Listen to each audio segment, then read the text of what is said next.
कुंडली का 4 भाव हमारे कंफर्ट, हमारे मेंटल पीस, हमारे वाहन के सुख, हमारे ग्रह सुख, हमारी माता के सुख और हमारी इमेजिनेशन को इंडिकेट करता है। कोई व्यक्ति किस तरह की सोच रखता है, उसके विचार किस तरह के हैं, ये आप उसकी कुंडली के 4 भाव से बहुत ही सटीकता से जान सकते हैं, क्योंकि 4 भाव हमारी मानसिक स्थिति को दर्शाता है। किसी व्यक्ति का 4 भाव या उसका स्वामी जितना स्ट्रांग होगा, उतनी ही उस व्यक्ति की मानसिक स्थिति सुदृढ़ होगी और उस व्यक्ति को अपने जीवन में उतना ही ज़्यादा कंफर्ट प्राप्त होगा। हम मकान बनाए, चाहे गाड़ी खरीदें, चाहे प्रॉपर्टी खरीदें, ये सब हम किस लिए करते हैं? ये सब हम करते हैं अपनी मानसिक शांति के लिए, अपनी सिक्योरिटी के लिए और अपने कंफर्ट के लिए। तो इसलिए हम अपनी लाइफ में अपने कंफर्ट के लिए, अपनी मानसिक शांति के लिए जो भी कुछ करते हैं वो सब 4 भाव के कंट्रोल में ही आता है। हमने गाड़ी क्यों खरीदी? इसलिए खरीदी ताकि एक जगह से दूसरी जगह जाने के लिए हमें आराम रहे। हमने मकान क्यों बनाया? इसलिए बनाया ताकि हमें रहने के लिए आराम रहे।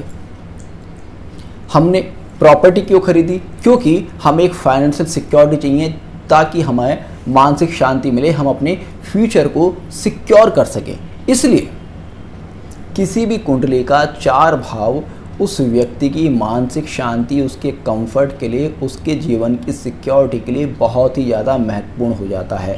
और 4 भाव और 4 भाव के स्वामी का एनालिसिस करके आप जान सकते हैं कि इस व्यक्ति को अपनी लाइफ में कितना कंफर्ट कब प्राप्त होने वाला है, किस तरह से प्राप्त होने वाला है और इस व्यक्ति के विचार किस तरह के हैं, इसकी जो सोच का डायरेक्शन है वो किस दिशा में है। हमारी कुंडली के 4 केंद्र होते हैं, 1, 4, 7 और 10 भाव। पहला केंद्र जो लगन होता है वो हमारी बॉडी को, हमारी शारीरिक शक्ति को इंडिकेट करता है। वहीं जो दूसरा केंद्र है चतुर्थ भाव, वो हमारी मानसिक शक्ति को इंडिकेट करता है। और जिस व्यक्ति के पास एक अच्छी मानसिक शक्ति है, पहली बात तो वो अपनी शरीर को भी अपनी मानसिक शक्ति से स्ट्रॉन्ग कर सकता है, जिसे कि विल पावर कहते हैं। तो इसलिए किसी व्यक्ति की विल पावर कितनी स्ट्रॉन्ग है, ये भी आप उस व्यक्ति के 4 भाव और उसके स्वामी से एनालिसिस कर सकते हैं। क्योंकि विल पावर स्ट्रॉन्ग है तो सीधी सी बात है कि आप अपने प्रोफेशन में, अपने शारीरिक स्तर पर और अपने सामाजिक स्तर पर, सभी स्तरों पर आप अच्छा वर्क कर सकते हैं। तो आज की इस वीडियो में हम 4 भाव के स्वामी का किसी भाव में प्लेसमेंट होने पर व्यक्ति के जीवन पर क्या प्रभाव आता है, इसी पर बहुत डिटेल में डिस्कस करेंगे। 4 भाव हमारा केंद्र भाव है और जब 4 भाव का स्वामी हमारे लगन में बैठता है तो ऐसे में हमारे लगन को बहुत ज़्यादा स्ट्रांग कर देता है। और 4 भाव का स्वामी भी अपने आप में बहुत ही ज़्यादा स्ट्रांग हो जाता है, क्योंकि केंद्र का स्वामी केंद्र में बैठता है। जब केंद्र का स्वामी केंद्र में बैठेगा तो ये अपने आप में कुंडली में एक राजयोग का निर्माण कर देगा और ऐसे में व्यक्ति के पास बहुत ही ज़्यादा प्रॉपर्टी होगी। वो उसके सेल्फ एफर्ट से भी आएगी, उसको फैमिली से भी बहुत ज़्यादा प्रॉपर्टी मिलेगी और हो सकता है कि ऐसे व्यक्ति के पास एक बड़ी एग्रीकल्चर लैंड हो, क्योंकि 4 भाव एग्रीकल्चर लैंड को भी इंडिकेट करता है। और 4 भाव का स्वामी जब लगन में बैठेगा, यानी कि आपके शरीर पर, आपके मानसिक विचारों पर बैठेगा, तो यानी कि आपको एक बड़ी एग्रीकल्चर लैंड देने में सक्षम होगा। 4 भाव का स्वामी जब लगन में बैठेगा तो ऐसे लोग मानसिक रूप से बहुत ज़्यादा सुदृढ़ होंगे और इनकी लाइफ में पूरा का पूरा जो विचारधारा है, पूरा का पूरा जो कार्यक्रम है, पूरा का पूरा जो भी इनको करना है, वो सारा का सारा प्रॉपर्टी गेन के लिए, अपनी व्हीकल गेन के लिए, अपने मकान बनाने के लिए ही इनका कंफर्ट जोन सारा का सारा रहता है। और ये अपनी माता से भी बहुत ज़्यादा अटैच्ड होते हैं, क्योंकि चतुर्थ भाव आपकी माता का भाव है और माता के भाव का जो स्वामी है वो आपकी बॉडी पर, आपके मस्तिष्क पर बैठा है, क्योंकि लगन को हमारे मस्तक का भी भाव कहा गया है। तो ऐसे में व्यक्ति का अपनी माता के प्रति बहुत ज़्यादा झुकाव होता है और प्रॉपर्टी प्राप्ति की तरफ, अपने कंफर्ट को बढ़ाने की तरफ बहुत ही ज़्यादा झुकाव होता है। जब 4 भाव का स्वामी लगन कुंडली के दूसरे भाव में बैठता है तो ऐसे व्यक्ति को अपनी फैमिली से बहुत ही ज़्यादा प्रॉपर्टी मिलती है। ऐसे व्यक्ति की फैमिली के पास बहुत ही ज़्यादा प्रॉपर्टी होती है और ऐसे व्यक्ति की जो मोस्टली विचारधारा है, जो एक उसका झुकाव है वो अपनी फैमिली की तरफ ही होता है। और दूसरा भाव क्योंकि धन का भाव है, तो इसलिए जो सारी की सारी विचारधारा होती है कई बार वो फाइनेंस के ऊपर टिकी हुई होती है। ऐसे लोग मनी माइंडेड आप कह सकते हैं, क्योंकि 2 भाव आपके मनी का है और 4 भाव आपके माइंड का है, तो यानी कि मनी और माइंड का यहाँ कनेक्शन हो रहा है, तो आप इसे मनी माइंडेड कह सकते हैं। 4 भाव आपकी माता का भाव है और 2 भाव आपके परिवार का भाव है। तो आप देखेंगे जिस व्यक्ति की कुंडली में 4 भाव का स्वामी दूसरे भाव में बैठता है, ऐसे व्यक्ति के परिवार में उस व्यक्ति की माता का बहुत ज़्यादा कंट्रोल होता है और अधिकांशतः प्रॉपर्टी ऐसे व्यक्ति की माता के नाम होती है। ऐसे व्यक्ति की माता अपने संतान को बहुत ज़्यादा प्रॉपर्टी लास्ट में देकर जाती है। जब 4 भाव का स्वामी 3 भाव में बैठता है तो ऐसे व्यक्ति को अपने मित्रों से या अपने छोटे भाई बहनों से किसी तरह का प्रॉपर्टी का लाभ हो सकता है, किंतु क्योंकि 4 भाव का स्वामी अपने से 12 में चला गया, अपने ही व्यय में चला गया, तो ऐसे में अक्सर ये होता है कि प्रॉपर्टी का लाभ तो हो रहा है मगर वो एक डिस्प्यूट के बाद हो रहा है। तो इसलिए अक्सर देखा जाता है कि 4 भाव का स्वामी जब 3 भाव में बैठता है तो ऐसे लोगों के अपने फ्रेंड्स या अपने छोटे भाई बहनों से प्रॉपर्टी को लेकर अक्सर डिस्प्यूट होते हैं। और जब 4 भाव का स्वामी तीसरे भाव में बैठता है तो ऐसे लोग अपने सेल्फ एफर्ट से काफ़ी ज़्यादा प्रॉपर्टी अचीव करते हैं। और ऐसे लोगों के पास एक अच्छा हैंड स्किल होता है, एक अच्छा कम्युनिकेशन स्किल होता है, जिसके दम पर भी वे अपनी लाइफ में बहुत ज़्यादा प्रॉपर्टी प्राप्त करते हैं। क्योंकि 4 भाव क्या है, आपका माइंड का भाव है और 3 भाव है आपका कम्युनिकेशन स्किल का भाव। तो आपके माइंड में, आपके विचारों में एक अच्छा कम्युनिकेशन स्किल है।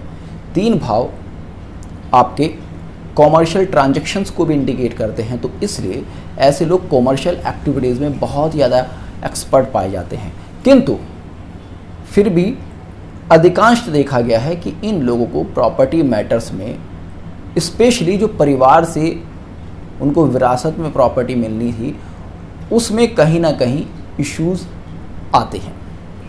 4 भाव का स्वामी जब 4 भाव में ही बैठता है तो यहाँ पर, क्योंकि केंद्र का स्वामी केंद्र में बैठा है, अपनी राशि में बैठा है, अपने ही भाव में बैठा है, तो यहाँ पर ये अपने आप में बहुत ही ज़्यादा स्ट्रांग हो जाता है और ऐसे में जातक को एक बड़ी प्रॉपर्टी देने में सक्षम होता है। ऐसे लोग काफ़ी इमोशनल आपको मिलेंगे। इतनी ज़्यादा इमोशनल कई बार ये लोग होते हैं कि छोटी छोटी बात पर इनका मूड चेंज हो जाता है। तो इन जातकों को अपने मूड पर, अपनी इस विचारधारा पर, अपनी इमोशन पर बहुत ज़्यादा काम करने की ज़रूरत होती है। और क्योंकि 4 भाव का स्वामी 4 भाव में बैठकर आपके 10वें भाव, आपके प्रोफेशन के भाव को देख रहा है, तो ऐसे में इन लोगों के लिए प्रॉपर्टी से रिलेटेड बिजनेस, रियल इस्टेट से रिलेटेड बिजनेस कई बार बहुत ही ज़्यादा फ़ायदेमंद होते हैं। और साथ ही साथ 4 भाव क्योंकि खाने पीने की वस्तुओं को भी इंडिकेट करता है, तो इसलिए ऐसे लोगों के लिए होटल इंडस्ट्री भी बहुत ही ज़्यादा लाभदायक होती है। यहाँ पर मैं प्रोफेशन की बात इसलिए कर रहा हूँ क्योंकि 4 भाव का स्वामी अब 4 भाव में बैठेगा तो आपके 10वां भाव आपके प्रोफेशन के भाव को देखेगा और वो पूरी तरह से आपके प्रोफेशन को, आपके नेम फेम को, आपके स्टेटस को कंट्रोल करने की स्थिति में होगा। 4 भाव का स्वामी जब किसी व्यक्ति की कुंडली के 5वें भाव में बैठता है तो ऐसे लोग बहुत ही अच्छी बौद्धिक क्षमता वाले होते हैं, काफ़ी इंटेलिजेंट पाए जाते हैं, क्योंकि 4th house is your mind and 5th house is your intellectual level and your education.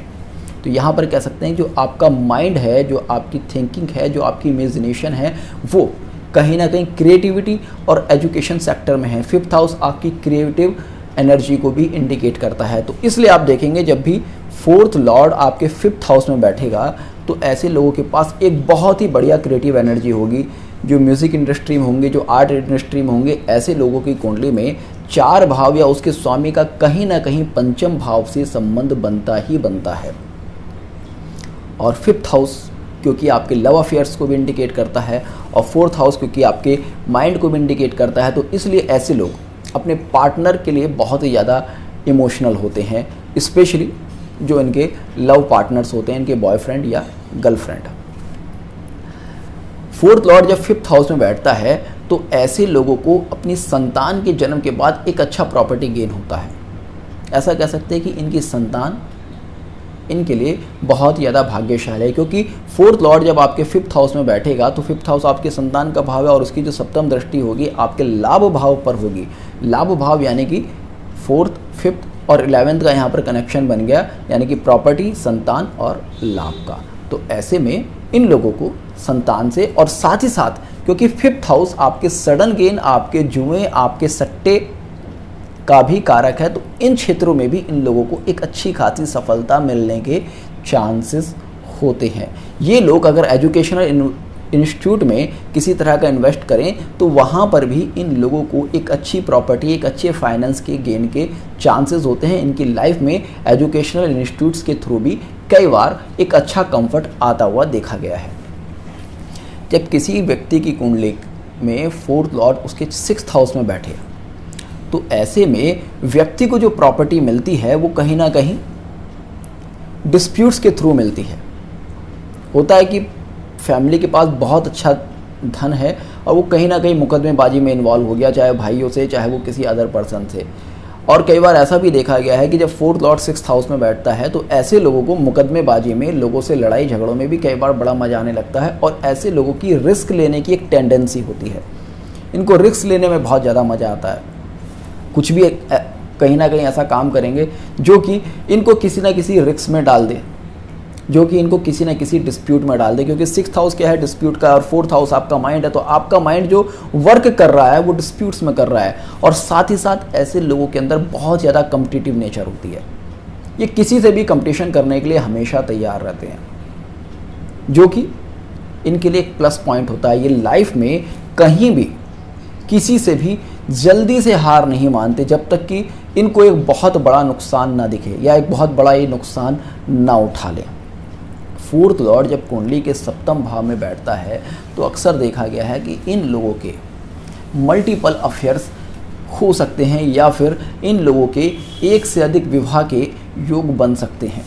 और इनकी जो एक विचारधारा होती है, कई बार ऐसा देखा है कि सेक्स के प्रति या अपोजिट जेंडर को किस तरह से इम्प्रेस करें या अपोजिट जेंडर से किस तरह से संबंध बनाएं या उससे किस तरह से बात करें, इसके प्रति बहुत ज़्यादा होती है। और क्योंकि 7th हाउस आपके बिजनेस का और आपके पार्टनर का भी है तो ऐसे लोग बिजनेस माइंडेड भी अक्सर पाए जाते हैं। और क्योंकि again 4th Lord in the 7th house यानी कि केंद्र का स्वामी केंद्र में बैठ गया, और जब केंद्र में बैठता है तो आपके लगन पर दृष्टि डालता है, तो ऐसे में आपको एक बड़ी प्रॉपर्टी, एक बड़ा कंफर्ट देने में सक्षम होता है, आपको बिजनेस के थ्रू एक बड़ा गेन कराने में सक्षम होता है। और साथ ही साथ जब 4th लॉर्ड 7th हाउस में बैठता है तो ऐसे जातक या जातिका को, मेल हो या फीमेल, मैं दोनों के लिए ये फैक्ट्स बता रहा हूँ, तो ऐसे जातक या जातिका को अपने लाइफ पार्टनर से कहीं ना कहीं एक बहुत बड़ा प्रॉपर्टी गेन होता है।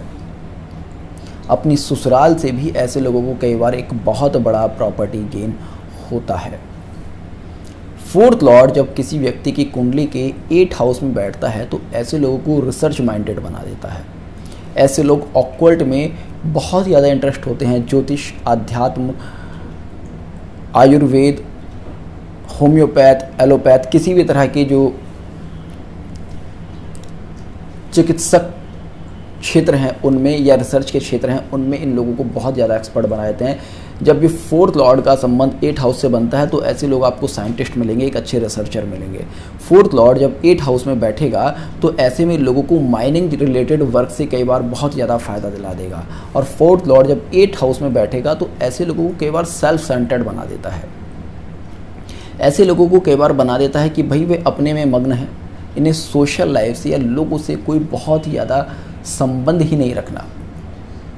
और कई बार जब 4th लॉर्ड 8th हाउस में बैठता है तो ऐसे लोगों को कहीं ना कहीं मानसिक रूप से पीड़ा देने में सक्षम होता है, क्योंकि 8th हाउस क्या है, 8th हाउस आपको मृत्यु के बाद का ज्ञान देता है।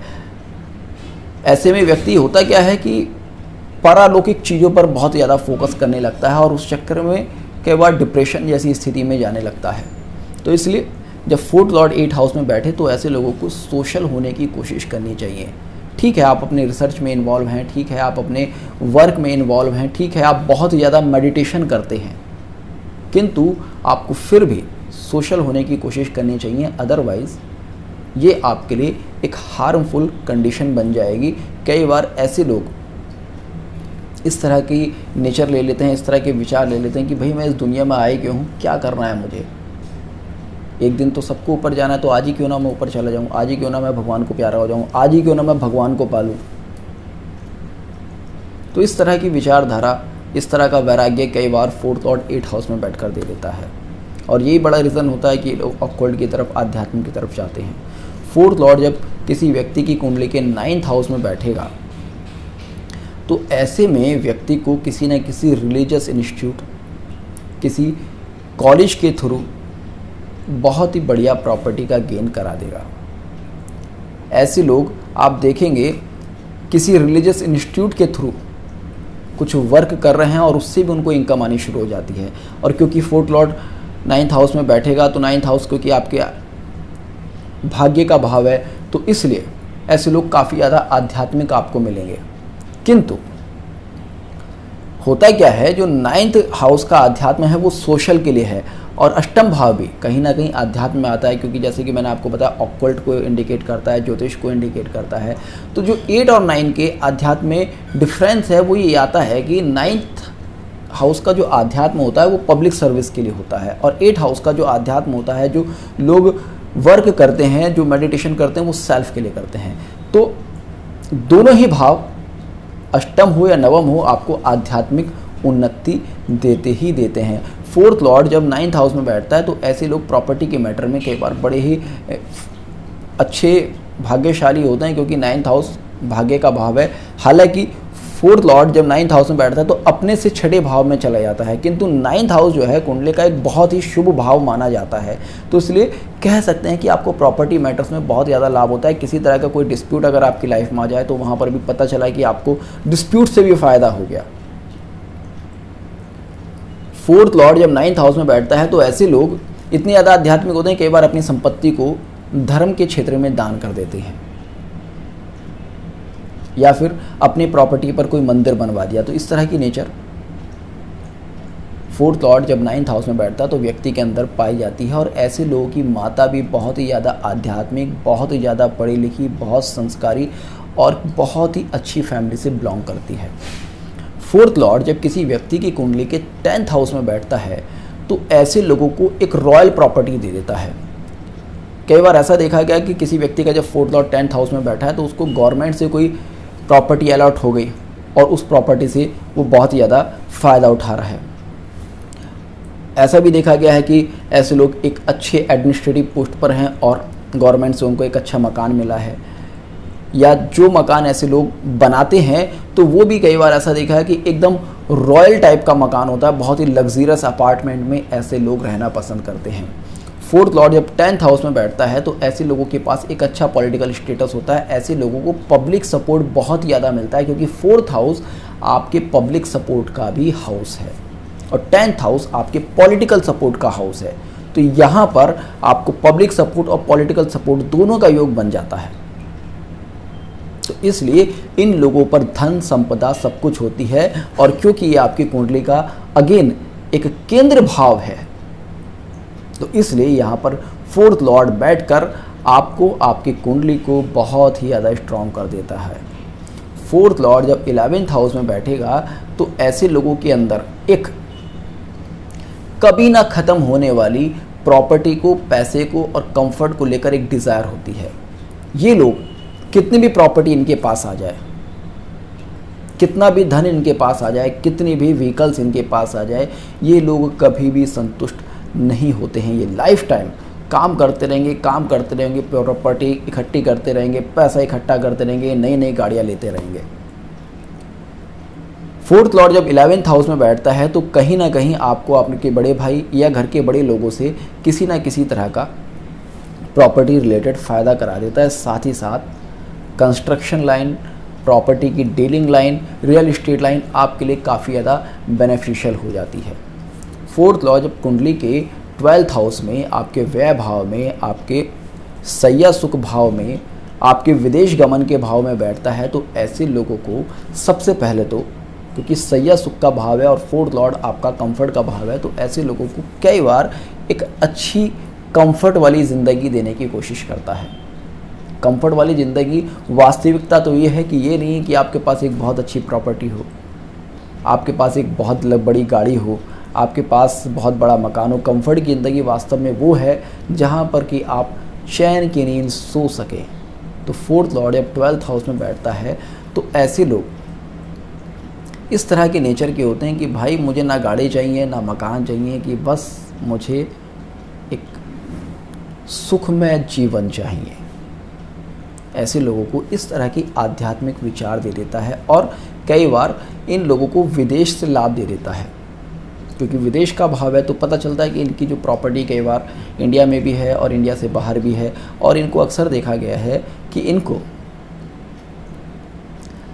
अपने होम प्लेस से, अपने जन्म स्थान से कहीं ना कहीं दूर रहना पड़ता है, वहाँ काम करना पड़ता है। लंबी दूरी की यात्राएं इनको अक्सर करनी पड़ती हैं और यही एक वजह होती है, कई बार देखा गया है कि ये अपनी यंग एज में इतनी ज़्यादा लंबी दूरी की यात्राएं कर लेते हैं, अपने घर से इतना ज़्यादा दूर रह लेते हैं कि इनका एक समय ये विचार हो जाता है कि भाई बहुत हो गया, अब मुझे ना पैसा कमाना है ना कोई बड़ी गाड़ी लेनी है, अब मुझे एक चैन की नींद चाहिए, एक सुकून की ज़िंदगी चाहिए।